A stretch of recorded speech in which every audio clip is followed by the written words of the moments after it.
Good afternoon, everyone. Um, this is Sahra Rahman here. I'm currently in Bombay.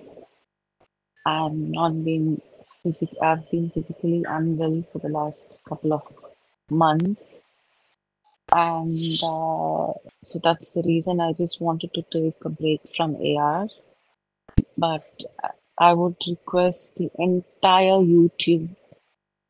YouTubers, the Tamil media, please do not say anything bad against him. He's a gem of a person, the best man in the world.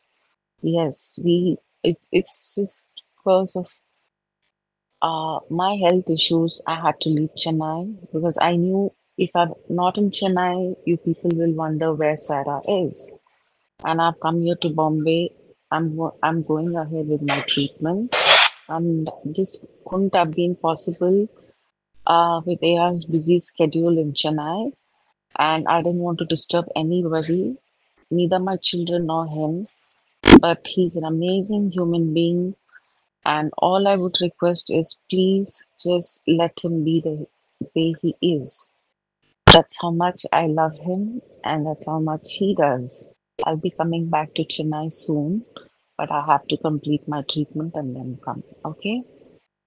So, request you to kindly stop tarnishing his name, which is absolutely rubbish. And like I said, he's a gem of a person. Thank you. இசையமைப்பாளர் ஏ ரஹ்மான விவாகரத்து செய்து பிரிவதற்கான காரணத்தை சாய்ரா பானு முதன்முறையா விளக்கம் கொடுத்திருக்காங்க. இசையமைப்பாளர் A R Rahman 1995ல Saira பானுவை திருமணம் செய்து கொண்டாரு.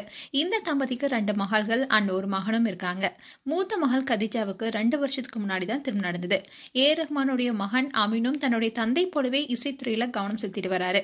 இந்நிலையில ஏ ஆர் ரஹ்மான் சாய்ரா தம்பதியினர் 29 வருஷத்துக்கு அப்புறமா திருமண வாழ்க்கையை முடிவுக்கு கொண்டு வரும் வகையில விவாகரத்து செய்ய முடிவு செய்துள்ளதா சமீபத்தில் அறிவிச்சிருந்தாங்க. இந்த அறிவிப்பு ரஹ்மானுடைய ரசிகர்களுக்கு பெரும் அதிர்ச்சியை கொடுத்திருக்கு. இந்த விவகாரம் சோசியல் மீடியால பேசும் பொருளானுச்சு. இதை தொடர்ந்து இவங்களுடைய பிரிவு குறித்து சமூக வலைதளங்களை அவதூறு பரப்பும் வகையில வீடியோஸும் வெளியானுச்சு. அதை எல்லாத்தையுமே உடனடியா நீக்கணும்னு ஏ ரஹ்மான் சார்பில் அவருடைய வழக்கறிஞர் நர்மதா சம்பத் சம்பந்தப்பட்ட சோசியல் மீடியாக்களுக்கும் யூடியூபர்களுக்கும் நோட்டீஸ் கொடுத்திருந்தாங்க. இந்நிலையில ஏ ஆர் ரஹ்மான பிரிந்தது ஏன் என்பது குறித்து சாய்ரா பானு முதல் முறையா விளக்கம் கொடுத்திருக்காங்க. இது தொடர்பா சாய்ரா பானு பேசிய குரல் பதிவு ஒன்று வெளியாக இருக்கு. அதுல அவங்க என்ன சொல்லியிருக்காங்கன்னா, நான் சாய்ரா ரஹ்மான் பேசுறேன். நான் இப்போ மும்பைல இருக்கேன். கடந்த 2 மாசத்துக்கு முன்னாடி உடல்நல சரியில்லை. அதனாலதான் ஏ ஆர் ரஹ்மான் கிட்ட இருந்து விலகி இருக்க விரும்புறேன். ஆனா யூடியூபர்ஸும் நியூஸ் சேனல்ஸும் தயவு செஞ்சு அவருக்கு எதிராக தவறா எதுவும் சொல்ல வேணாம். அவர் அருமையான நபர், உலகத்திலேயே தலை சரிந்த மனிதர். என்னுடைய உடல்நல பிரச்சனை காரணமா நான் சென்னையை விட்டு வெளியேற வேண்டியிருந்தது. இப்போ மும்பைல சிகிச்சை பெற்றுட்டு இருக்கேன். சென்னையில ஏ ஆர் ரஹ்மான் பிஸியான வேலைக்கு நடுவுல இது சாத்தியமாக இருக்காது.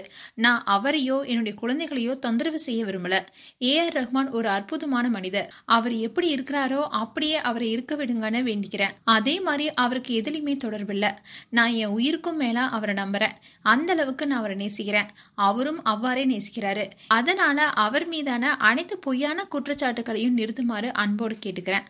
கடவுள் ஆசீர்வதிக்கட்டும். இந்த நேரத்துல எங்களுடைய தனிமைக்கு இடம் கொடுக்கணும்னு பிரார்த்தனை செய்றேன்.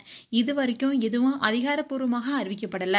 நான் விரைவில் சென்னைக்கு வருவேன். ஆனா நான் என்னுடைய சிகிச்சையை நிறைவு செய்யணும். அதனாலதான் ஏ ரஹ்மானுடைய பெயருக்கு களங்கம் விளைவிக்கும் கீழ்த்தரமான செயலை தயவு செஞ்சு நிறுத்தும்படி கேட்டுக்கிறேன். மேலும் நான் சொன்னது போல அவர் ஒரு மிக சிறந்த நபர்னு ரொம்பவே உருக்கமா பேசியிருக்காங்க சாய்ரா பானு.